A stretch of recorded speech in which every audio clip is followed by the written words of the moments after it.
তখন শব্দের অনেক দাম ছিল। 11 টাকার কার্ড স্কেচ করে রিচার্জ করলে 100টা SMS পাওয়া যেত।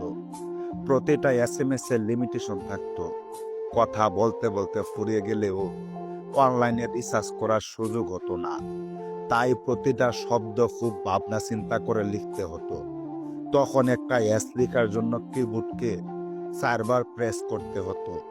তবুও কেউ বিরক্ত হতো না। SMS বড় হয়ে গেলে তাকে কেটে কেটে ছোট করে পাঠানো হতো। তখন গ্রিন টিক নিয়ে ঝামেলা হতো না। অনলাইনে বা অফলাইনে দেখার সুযোগও ছিল না।